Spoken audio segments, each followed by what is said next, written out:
السلام علیکم۔ بسم اللہ کی فضیلت۔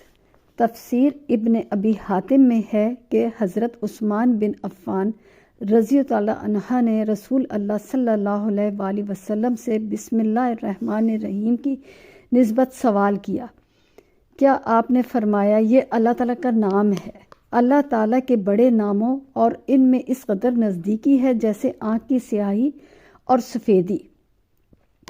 ابن مردویہ میں یہ بھی روایت ہے کہ رسول اللہ صلی اللہ علیہ وآلہ وسلم نے فرمایا جب حضرت عیسیٰ علیہ السلام کو ان کی والدہ نے معلم کے پاس بٹھایا تو اس نے کہا لکھیے بسم اللہ۔ حضرت عیسیٰ علیہ السلام نے کہا بسم اللہ کیا ہے؟ استاد نے جواب دیا میں نہیں جانتا۔ آپ نے فرمایا بے سے مراد اللہ تعالیٰ کا بہا یعنی بلندی ہے، اور سین سے مراد اس کی ثنا یعنی نور اور روشنی ہے، اور میم سے مراد اس کی مملکت یعنی بادشاہی ہے، اور اللہ کہتے ہیں معبودوں کے معبود کو، اور رحمان کہتے ہیں دنیا اور آخرت میں رحم کرنے والے کو، رحیم کہتے ہیں آخرت میں کرم اور رحم کرنے والے کو۔ ابن جریر میں یہ بھی روایت ہے، کسی صحابی وغیرہ سے یہ مروی ہو، اور یہ بھی ممکن ہے کہ بنی اسرائیل کی روایتوں میں سے ہو۔ اس میں یہ بھی منقول ہے کہ رسول اللہ صلی اللہ علیہ وسلم نے فرمایا مجھ پر ایک ایسی آیت اتری ہے جو کسی اور نبی پر سوائے حضرت سلیمان علیہ السلام کے نہیں اتری۔ وہ آیت بسم اللہ الرحمن الرحیم ہے۔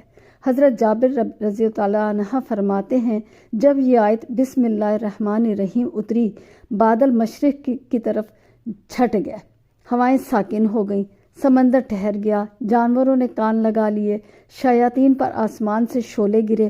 پروردگار عالم نے اپنے عزت و جلال کی قسم کھا کر فرمایا جس چیز پر میرا یہ نام لیا جائے گا اس میں ضرور برکت ہوگی۔ حضرت ابن مسعود رضی اللہ عنہ فرماتے ہیں کہ جہنم کے 19 داروغوں میں سے جو بچنا چاہے وہ بسم اللہ الرحمن الرحیم پڑھے۔ اس کے بھی 19 حروف ہیں، ہر حروف پر ہر فرشتے سے بچاؤ بن جائے گا۔ اس نے ابن عطیہ نے بیان کیا ہے، اس کی تائید بھی کی ہے، اور ایک حدیث میں ہے جس میں آپ نے فرمایا میں نے 30 سے اوپر فرشتوں کو دیکھا کہ وہ جلدی کر رہے تھے۔ یہ حضور صلی اللہ علیہ وآلہ وسلم نے اس وقت فرمایا تھا جب ایک شخص نے پڑھا تھا، اس میں بھی 30 سے اوپر حروف ہیں، اتنے ہی فرشتے اترے۔ اس طرح بسم اللہ میں بھی 19 حروف ہیں، اور وہاں فرشتوں کی تعداد بھی 19 ہی تھی۔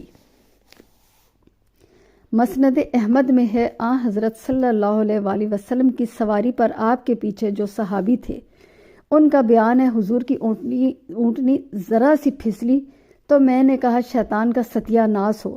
آپ نے فرمایا یہ نہ کہو، اس سے شیطان پھولتا ہے اور خیال کرتا ہے گویا اس نے اپنی قوت سے گرایا۔ ہاں بسم اللہ کہنے سے وہ مکھی کی طرح ذلیل و پست ہو جاتا ہے۔ نسائی نے اپنی کتاب میں بھی اسے نقل کیا ہے، اور صحابی کا نام اسامہ بن عمیر بتایا ہے۔ اس میں لکھا ہے بسم اللہ کہہ کر یہ بسم اللہ کی برکت سے شیطان ذلیل ہوگا۔ اس لیے ہر کام اور ہر بات کے شروع میں بسم اللہ کہہ لینا مستحب ہے۔ خطبہ کی شروع میں بھی بسم اللہ کہنی چاہیے۔ حدیث میں ہے جس کام کو بسم اللہ الرحمن الرحیم سے شروع نہ کیا جائے اس میں برکت نہیں ہوتی، حتیٰ کہ واش روم میں جانے کے وقت بھی بسم اللہ پڑھ لے، حدیث میں یہ بھی وارد ہے۔ وضو کے وقت بھی پڑھ لے۔ مسند احمد اور سنن میں ابو ہریرہ، سعید بن زید اور ابو سعید رضی اللہ عنہ سے مروی ہے کہ رسول اللہ صلی اللہ علیہ وسلم نے فرمایا جو شخص وضو میں اللہ کا نام لے اس کا وضو نہیں ہوتا۔ یہ حدیث حسن ہے۔ بعض علماء تو وضو کے وقت آغاز میں بسم اللہ الرحمن الرحیم پڑھنا واجب بتاتے ہیں، بعض مطلق وجوب کے قائل ہیں۔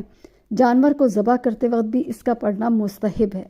امام شافعی اور ایک جماعت کا یہی خیال ہے، بعضوں نے یہ یاد آنے کے وقت اور بعضوں نے مطلقاً اسے واجب کہا ہے۔